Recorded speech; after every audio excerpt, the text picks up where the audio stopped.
Christmas City by Michael Gartman. It was Christmas Eve. Tommy was sorting through the last few Christmas cards to arrive when he found one addressed to him. There was a note inside. Dear Tommy, Merry Christmas, good cheer, the best of the season. Come meet me at once. There is no time for a reason. You'll find a cab waiting. Enjoy the nice ride. I'll count all the minutes till you're by my side. Aunt Jean. Tommy put on his hat and coat and walked out into the snowy night. Sure enough, there was a yellow taxi waiting for him, buried in snow up to its fenders. The driver was a strange little man who had to sit on the seat to see out the windshield. He didn't answer when Tommy said hello. He just smiled, handed Tommy a note. But before Tommy could read it, the quiet night was broken by the roar of the engine. This was no ordinary cab. Tommy gasped as it lifted off the ground and into the air. The rocket cab streaked across the sky. Tommy looked out as they soared through the snowflakes and then past the stars. It seemed to him they had flown halfway across the world by the time the cab started to descend toward a cluster of glowing lights in the distance. As they got closer, Tommy could see that the lights belonged to a glittering city. He remembered Aunt Jean's note, now crumpled in his hand. He smoothed it out and read it. You'll soon reach a place as strange as it's pretty.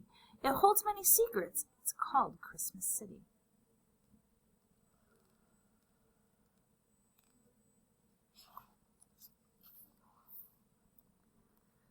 The cab touched down and glided along an ice canal before skidding to a stop.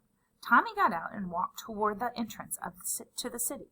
His eyes scanned the crowd for Aunt Jean, but instead he spotted a note speared to the top of an icicle. Can you come to the office, please? Welcome, come in. It's Christmas all year. Here it's Christmas all year. If you find the Grand Palace, then I will be near. Tommy entered the city through the stone arches, determined to find the Grand Palace and his aunt. Tommy had never been to such a beautiful place. Not a single car could be seen, just sleighs darting about, their bells ringing in the air. The people were strangely dressed, and a few odd creatures plodded through the snowy streets. Tommy bought a candied apple, but before he could take a bite, he noticed a note stuck to the red coating. Enjoy your nice treat, and just wander around. Fill up your ears with that quaint Christmas sound. Before Tommy had gone too far, he remembered that he needed to shop for Aunt Jean's Christmas present. He had no idea what to get or where to get it. Then he saw a note sticking out of a snowdrift. Around the next corner, there's a marvelous store. Shopping for me, it's a game, not a chore. Tommy entered the crowded store and looked around in confusion. He didn't know where to begin to find a gift for Aunt Jean. He put his hands in his pockets. Someone had placed a note in one of them. Don't flutter around like an angel with wings. Ask at the counter. They'll show you some things. Tommy made his way to the counter and told one of the little elves that he was looking for a gift for his Aunt Jean. An elf winked and handed Tommy a note. What has a face but doesn't have eyes? It's a perfect gift and just the right size. Be on your way, there's more you must see. A magnificent splendor, the new Christmas tree. Tommy selected the gift, and the elves wrapped it up for him. Then he left the store and followed the directions to the Christmas tree. Even though from a distance Tommy could tell it was the most fantastic tree in the whole world. Right away he noticed one particular branch laden with golden ornaments. He spotted a note dangling below them. The secret you'll guess to winning this game is to write the first letter of each object's name. Unjumble the letters, I'll tell you the reason. This word is the heart of the whole Christmas season. When your answer's complete, this test at an end, the courtyard is next if you find more time to spend. When Tommy reached the courtyard, he was dazzled by the ice sculptures that towered over him. As he stood gazing up at a breeze blew a note past his nose. Tommy snatched it before it could blow away.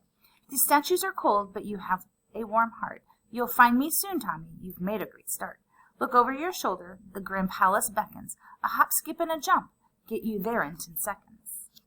Tommy followed the crowd into the Grand Palace. As he crossed the stately entrance hall, a goose waddled by with a note clamped tightly in its beak. Take in the view, but don't stay too late. There's a long line for dinner, and you might have to wait." When Tommy entered the dining room, the wonderful aromas made him hungry. He waited on the buffet line to fill up his plate. When he had piled it high with his favorite foods, he looked around the room for an empty seat. They all seemed to be taken. Tommy glanced down at his plate and noticed there was a note sticking out of his double-decker sandwich. "Your plate is now loaded. There's still one free chair. A trip through this maze will take you right there. Enjoy the big feast. It's a fine, tasty treat. Next, there's music and dancing to tickle your feet."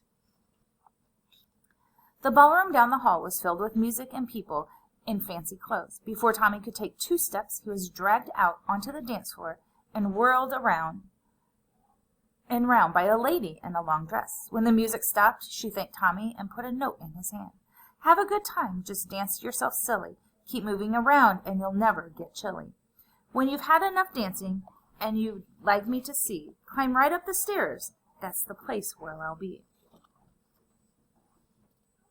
Tommy pushed his way through the crowd and bounded up the steps until he reached a huge door. There was a note tied to the knob. "Please open the door. You've come to the end. There's someone to meet. He's my special new friend. Merry Christmas."